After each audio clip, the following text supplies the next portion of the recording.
Sessions Cafe with your host, Keri D. Singleton.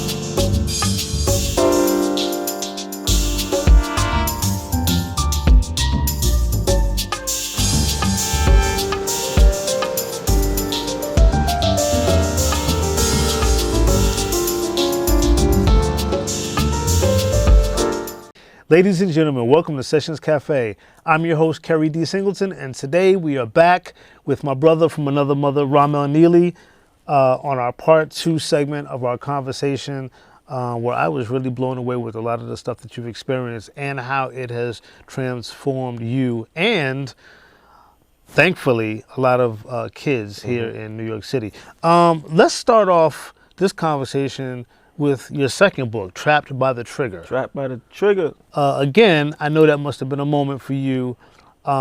This is your sophomore novel. And what was that moment like when you became a 2-time author? You know, I just feel like I'm filled with stories, man. Like, and that's why I feel like, you know, this conversation is flowing like that, because I had a lot of this stuff bottled in for a long time, man. So it took me years to get comfortable telling my full story. Correct. You know, Yeah, for the first half of my life, I was just trying to crab in a barrel. I was just trying to get out, you know? So I spent a long time just trying to overcome, trying to learn, trying to elevate. And then once I finally arrived, that's when I was like, okay, it's voice time. Yeah. That's when I decided to get in the studio, start making music, get into the book. So when I got into this book, you know, it's the height of drill music. And for me, you know, coming from everything we spoke about, being a part of the effects of gun violence, losing a dad, seeing it in the neighborhood. So imagine when I hear the rise of drill music. Imagine when I'm thinking, I'm already done with college. I'm already 6-7 years into teaching. And now I have this music that I'm hearing, which I love hip hop, man. I ain't gonna lie, some of the songs is catchy. The beats is, you know, it's great. Absolutely. But the message is like spin the block, it's kill, shoot, and I'm like, I spent so much trying to get away from this. That, yeah. So now I'm in the classroom and I got kids coming to school. I'm like, what you listening to? I hear it. Bang, bang, shoot. I'm like, oh man, here it go. And then I start watching the effects of it. Right. You know what I mean? I got kids. Oh, what happened to such and such? He got locked up. He got caught with a, and this is kids in my class now. So now it's knocking back at my door. Right. And I'm praying. I'm like, oh, how you want to use me? You know, because you know I'm here for a reason. Right. I know that this is a horrible mistake that these kids is making, glorifying it. What I'm going to do? I got to go back to the pen, you know, Trapped by the Trigger. And this story is a fictional story. Okay. But to us, it's not a fiction. Right. This is every day. So it was easier for me to just make up a character. And in this particular guy, Larry Love, he's a guy who went away to college. So it's a little bit of me mixed with a lot of that's not me. A little autobiographical, but not too much. Right, and I wanted to make it fictional because it's written for middle school and high school students. Okay, right. So I want to take you through the ride of having a good time, being outside, being in the loop, nice clothes, all that, going away to college, everybody excited. Right. But then he gets robbed. And when he gets robbed, he decides to pick up a gun just to protect himself, because he's not your traditional gun guy. He just got it for protection. Right. But that's my message too. It's like, it don't matter what decision, why you choosing, it's not the answer. Right. So I did not take him through a whirlwind of trouble of picking up that gun. And the title, Trapped by the Trigger, I just feel like we're trapped by the trigger. You know what I mean? I was trapped by it. My father was trapped by it. The kids are trapped by it. The music is glorifying it. And I'm like, why can't we escape this problem of gun violence? Right. It's still happening right now. Of course. You know what I mean? So it's like, I just wrote this story to help everybody that's going through it, that's seeing it. I want to acknowledge it, and I know that it's happening, but I also want to denounce it in the most creative way I can. Thank you for doing that. Yeah, I appreciate that. Yeah, because I think way too many people in the entertainment community celebrate this type of behavior, and either they don't care or they're not aware of, and Frank, I find it hard to believe that they're not aware of the fact that their constant need to celebrate it and glorify it is destroying our community. It's like, it's so self-defeating. But let me ask you a question. How do you use the books in the classroom? Do you have the ability in the school system that you're in to implement your books into the curriculum, into the school library? How are you able to facilitate your books to your students? I actually use like the technique I call mystique. You know what I mean? I come out of nowhere. I don't tell nobody nothing. I don't tell them I'm writing. I don't tell them my ideas. I just come out with the product. Okay. Boom. And I put the title right there on the desk. And they look at the name, Mr. Nealy, yeah, look. I need it. Right. Here, take it. Wow. And then I let them do it. Oh, they read it. One person come back, tell the next person. The principal gets it. I didn't go to him personally. Right. I let the kids go to him. I know me selling it to him. Right. You get a lot of people pitching workshops and books and all that other stuff. I let the kids go right to him. Like, you know Mr. Nealy, da-da-da-da. Right. He come, yo, you wrote a book, you ain't telling me? Right. I'm like, oh, you know, I think Oh, about yeah, this little thing. Yeah, this man. little Like, old okay, thing, yeah. yeah, take that, man. Yeah. Let's see what you think about that. Yeah. Boom. And now Wow. he come back to me and he like, yo, what can we do? And that's how I started my workshops and things Wow. like that. But my strategy is always the mystique. Look, I don't like letting everybody know. I don't promote it. I know it's powerful. Right. You know what I mean? And I want you to understand what I'm doing and then inquire about it. And then I'll let you know. You know, even with the students, the same thing. They're like, I'm just reading it. That's your book? Yeah. Yeah. And somehow now they flipping through the whole thing, Right. reading it right now. So I use that strategy because it has worked for me. And another thing I do is like, I proctor the state test. So when you proctor the state test, sometimes the kids is done 10 a.m. The test go from 8 to 3. So half of the students is done 10 a.m. Now you have to sit at this desk from 10 to 3 p.m. with nothing to do. Nothing to do. Oh, I got something for you to do. Boom. Read this. Read this. Right. They reading the whole Put book. the phone away. Read this. There's no phones. Oh, okay. So Thank God. They doing this. Oh. They sleeping. Yeah. They waking up, writing on the desk. They can't write on the desk. Right, right. I tell them to bring books, but books is not popular no more. I know. But guess what? I got a whole crate Right, for everybody right yeah, now. exactly. You get one, you get one. Wow. And everybody's reading it, and then they sharing. Some of them crying. They know this is the Bronx. I teach in the Bronx. Right. Everybody, anybody know somebody that got shot? Right. You know what I mean? So this is no stranger to nobody. Boom. 2 hands. They reading it, and then that's how I spread it. But I'm definitely now, the goal is to get to more schools and more communities. So if you're listening out there, try and by the bookstores. trigger. And bookstores. And bookstores. How do the parents react to your presence in the classroom? Because clearly, you're not the normal teacher. Right. First of all, you're a black male teaching in the Bronx. I'm sure that a lot of the students are not necessarily accustomed to having a teacher that reflects who they are. How do the parents react to your everything? You're being an author, you're being a youthful looking teacher, to you being a teacher, an educator who obviously really, really understands where the students are coming from. They are my source of motivation. You know what I mean? What keeps me in the classroom is the reviews, the live reviews. Like when I hear them say, yo, he doing math, but he not doing, he asking, I'm gonna do some more. Right. Like, wow. call Mr. Nealy, see if I could get some. They asking for extra math now. You know what I mean? But last year I had 93%. I put 91, but it's 93%. I had 93% of my students be proficient in the Bronx. Wow. The whole entire Bronx is 30% proficient. In 7th grade, they was 46% proficient. My students, 93% proficient. Out of all the young black and Hispanic boys in the class, I had about 12, 11 pass. That's you know beautiful. what I mean? So, and then last year, 87%. And this is including students with IEPs.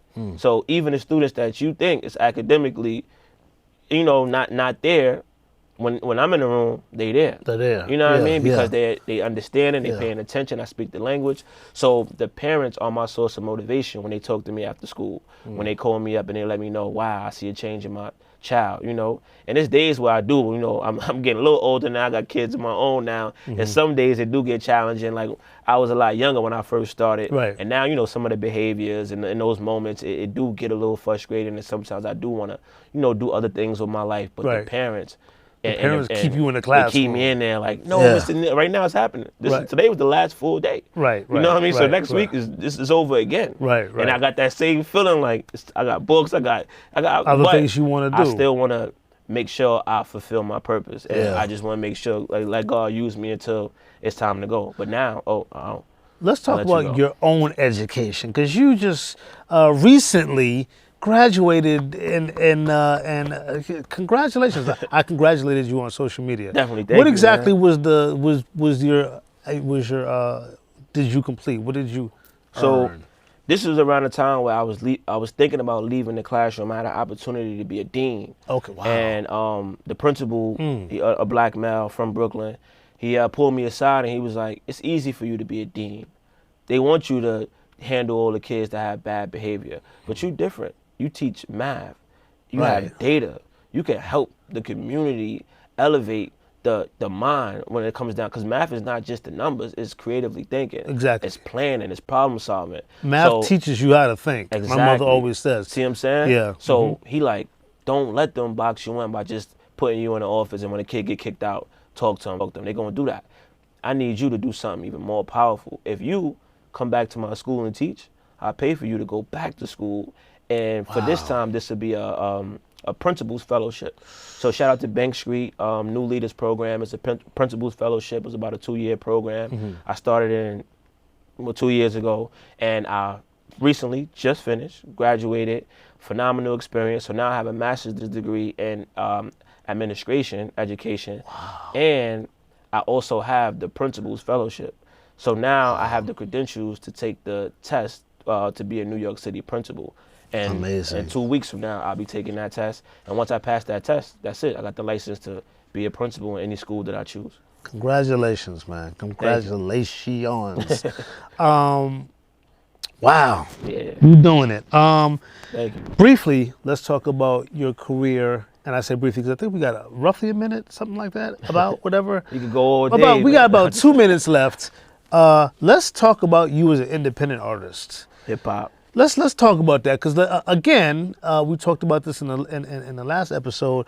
You're the product of two people, your mother and your dad, who were dancers, and they weren't just people that danced at parties. They danced. They danced. They danced. My mom still, she praise danced. They danced. I just watched it in the church. That's get busy. beautiful. And so, I mean, being the product of two parents who were professional dancers, obviously that trickled down to you.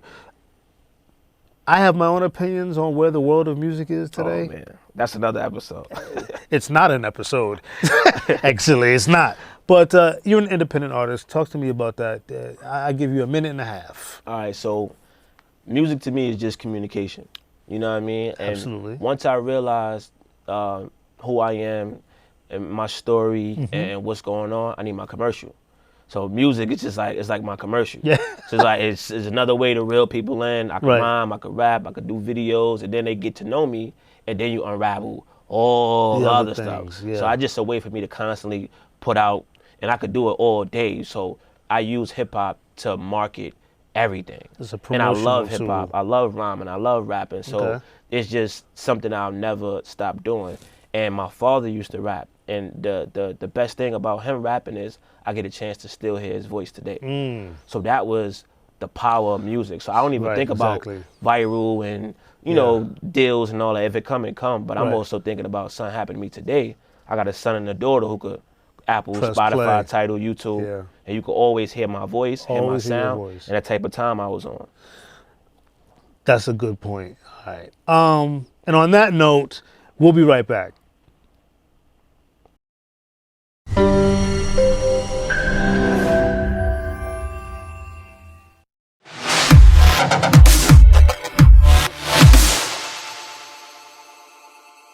And we're back on Sessions Cafe with Ramel Nealy. Now, you're also a podcaster. And I'm going to say this on a show where many, many people watch. I'm expecting to be invited to be a guest on your podcast. Yeah, put you in a hot seat. Yes.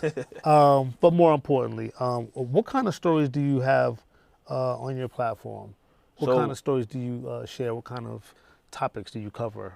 It's funny because I created the podcast thinking about the book. Okay. You know, I knew I wanted to write a book called How to Beat the Streets, but I was, you know, just thinking about marketing. I was like, what can I do to prepare people for this book that I'm writing? Okay. So I actually had an opportunity to start a podcast. It's a funny story. The principal of my school built a podcast studio inside the school. Wow. And, you know, I just started hanging around, seeing what was going on in there. And they asked me the question, they're like, you know how to do the podcast thing? You know how to run it? I'm like, yeah, I do it all the time. Wow. So he was like, all right, cool. So if you want to do your thing, go ahead. I'll leave everything to you. Get started. They walked out. I'm like, I don't know nothing about nothing. I mean, so I'm like, they left, and I just had to figure it out. I'm on YouTube. I'm clicking buttons. I'm playing around because I'm from Harlem. I'm taking every opportunity that come my way. So of course I'm saying yes to my podcast. Right. Boom, press the button, and I got on there and I just started doing my thing. And that's when I had the idea. I'm like, okay, I can't just get up here and talk. 'Cause I was trying that. I'm like, yeah, what's up? So yeah, today, man, what's going on in hip hop? Yeah. I'm teaching. I was all over the place. Man. So yeah. I like, okay, I got to figure this thing out. How to Beat the Streets is the name of the book. Let me just make this the name of the podcast. Right. Okay. And I'm going to narrow it down to just getting guests that overcame all of the struggles that come with the street life. Wow. So that was the birth of How to Beat the Streets. I was like, cool, now I finally got it. So now it actually made it better. So Jem, for people out there, when you narrow your vision down, it actually makes it easier to produce. Absolutely. Because now, when the first couple of days I was in it, I wouldn't even want to show y'all those episodes. You know what I mean? Right. You know, so once I narrowed it down, I realized what I wanted. I have so many people that, you know, come from around the way who been incarcerated and now they done with that, or they still going through it, but they have the message that, yo, don't do this. Right. I got stabbed. Here's how I had a student the other day who he was stabbed, and I just brought him up to just explain to them what that feeling was like in the hospital. Because everybody glorify you when you come back with the scar, and everybody like, whoa, you know, especially when you're young. But can you tell them what it was like not being able to breathe? You know, tell them what it's like having your mom crying. Exactly, all of that. Covering the scar, covering it. So, and that's what I like to do on the podcast. I just like to bring those stories to life, and hopefully the people that's watching realize like you don't want anything to do with this. And I got blessed. Wallow did the graduation speech for my school. The principal booked him, and I seen him like, yo, Wallow, I got a podcast right upstairs. If you want, you could just stop by, interview real quick. And he came. Shout out to Wallow because that kicked it off right there. Boom. Interview Wallow. He shared it. Everything that he could do, he did it. And that's why I always respect Wallow. And I know why, because he's been through the struggle. Right. Those kind of people, once I get talking to them, they know what I'm going through and what I'm trying to do. What you need. And he was one of those guys. He shared it, he posted, put it up on his Instagram, and then that kicked off the show. And I started getting more viewers, and then from there I just kept that same lens of like, what's your name, where you from, what did you use to overcome whatever it was, substance abuse, gang violence, whatever. And now it's grown. We got people calling in. I had somebody the other day to drop my flag. He dropped his flag on the phone with me. He like, yeah, you got me live right now? I denounced blood. I'm like, I wasn't expecting that. Right. Wow. This is what I always wanted, you know, just to build a platform to show the youth and anybody who want to overcome, just like me. Here's another person. Here's another person. There's a lot of people who's trying to escape this, and here's their story. How do you separate Ramel Nealy, the podcaster and the recording artist and the author, from Mr. Nealy, the teacher in the school? Because I'm assuming that the students are aware of the fact, well, clearly they're aware of the fact that you're an author. They probably have watched your podcast, and I'm sure some of them know that you're a recording artist. So how do you separate the two? Because you have to, right? So, or do you not? It started to all come together. I think the hardest part was for the artist. So my artist name is Showtime. Okay. Showtime Ra, and that actually was my father's dance name. So I just took his name, and that's my rap name when I'm rapping. And the hardest part was just like letting go of the rhymes about the ladies, the rhymes about, you know, curse word here and there. That was the only hard part, because naturally, everything that I'm doing is all intertwined. The books, teaching, the music, it's all, you know, it's all the same picture. This is who I am. I am an educated black man. I am someone that wants to help people overcome the struggle. And I am an educator outside of the classroom. I do it in my own family. I do it in my community. So this is who I am. The only part was, yes, some days I do want to get in the studio and remix Ludacris. Look, I got something for that too, you know what I mean? And that's the hardest part for me, because sometimes I do just want to have fun. And I don't feel like being the guy that's like, you know, Malcolm X style, you know what I mean? So that's been the hardest part for me, because I just want to have fun sometimes when I'm in the studio. And I do feel like if I do that, there's going to be people that's going to be like, wait a minute, throwing off, like, what? You know, it's like, but I do come from all of that. You know, and that's the only hard part for me lately, trying to figure out, can I ever make an album that I really want to just be free on, like, or do I got to lead the classroom? Can I still be the principal if I make a song about whatever? So outside of that, everything is coming together, but that's just something I'm still battling right now. Moving on. I mean, understand that. I mean, you know, we're all people, you know, with different parts to our gumbo, as you said earlier. Easier for me to say because I don't have young eyes watching me. But I mean, I guess if you can just, you know, do it in a constructive way, I guess. See, let's see you start. That's how I feel. Yeah, you'll figure it out. But let me ask you this question though: when you share your guest stories, how does that shape yours? Because I've been doing this show for a couple of years. Before that, I had a radio show that I hosted for 10 years, a decade. And that's a long time in radio, right? And a lot of times I would have people come on the show. The radio show was different. It wasn't as serious a forum as we're having here. I had everything from chefs to strippers to actors and actresses and recording artists. You know, we ran the gamut. But each time a guest, for the most part, shared their story with me and my listeners, it resonated with me to some degree. Now with this show, Sessions Cafe is more of a serious platform. Generally speaking, you know, we talk to people who really have impacted either their community or life has impacted them, right? And so I find myself really walking away from the studio sometimes, scratching my head or wiping a tear off of my cheek or something. So I want to know, because your podcast is super deep. You know, the guests that you have on your show, they've been through some things or they're going through some things. And so how does that shape who you are? It serves to me as confirmation a lot of times. It's confirmation that I'm on the right path.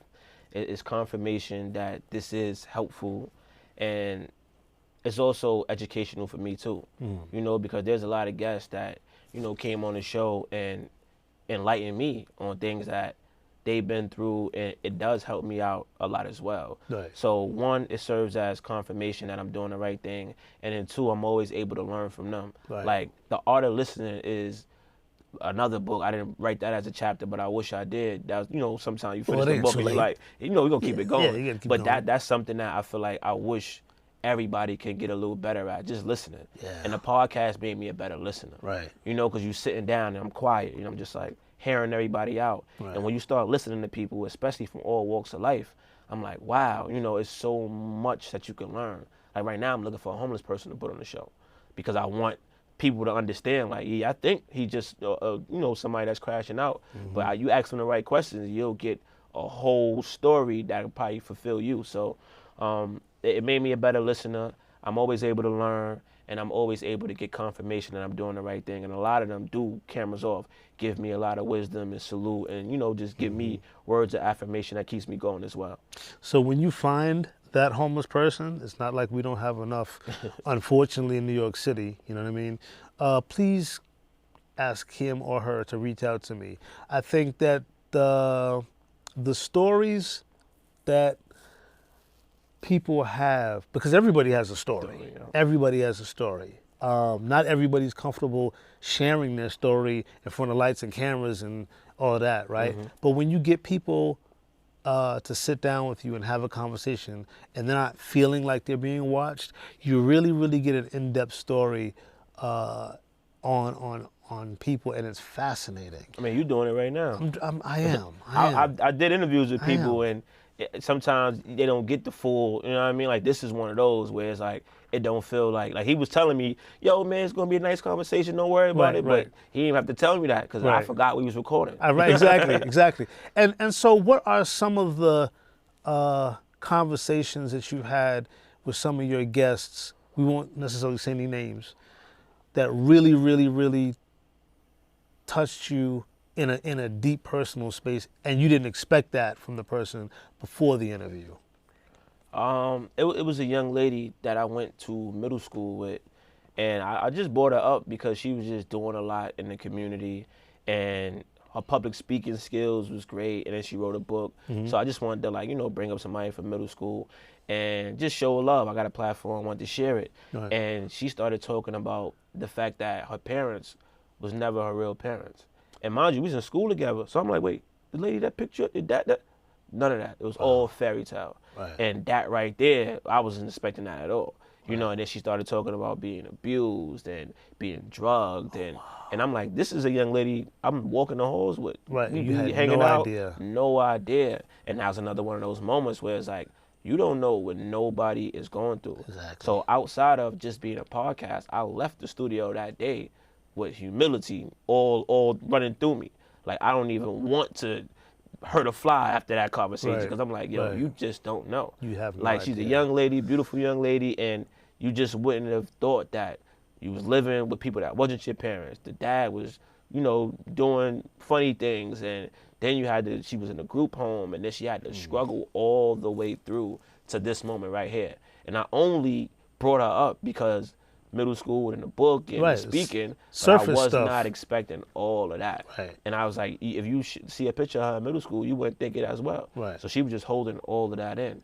And I'm like, that was just one of those moments where I realized, like, you don't know what people is going through, so treat people with respect and just move with kindness, man. And that was one of those moments that helped me be a better man just off of a podcast. As a parent, I am not one. All of the things that we have talked about, from 8 years old losing your dad to graduating from college, and I know that you met your wife in college, to all of the great things you've accomplished professionally and personally, how has that affected, and I think we got one more minute because I see Daniel giving me the 1 minute sign, how does that affect you as a dad? I know, just a minute. The dad, out of everything I've done, I feel like this is probably the most challenging. Okay. Like, it's every day, it's consistent, it's balance, it's love, it's crying, it's tears, it's doctor's appointments, it's like, you know, and sometimes, you know, I feel like I'm doing so great, but sometimes, like, you know, you got to teach this young person, like, she don't understand just going in the store and like, I want that. I'm like, okay, cool. Tomorrow, okay, cool. But the first time I say no, it's like temper tantrum, or it's like, and I'm like, you don't even understand. I don't come from none of this, you know? And sometimes I'm like, I don't want you to grow up this way. I want you to have this type of mindset right now. And she looking at me like, well, I don't know about your life. Mine is pretty cool, you know what I mean? Right. Mom here, dad here, marriage, love, happiness, she's seeing all that. Right. So I just feel like being a dad is one of my greatest challenges. It's pushing me, and I love it. But I'm in the heart of everything right now, and I'm being stretched in so many different ways, but I appreciate it because I know I'm still growing, I'm still evolving, and God's not done with me yet. Well, we're sure you're doing a great job. Thank you, brother. Thank you so much for being on the show. I appreciate you, and support this brother and everything that he does. I'll have all the links and stuff for you to reach out to him. Thank you. And I'll see y'all next week.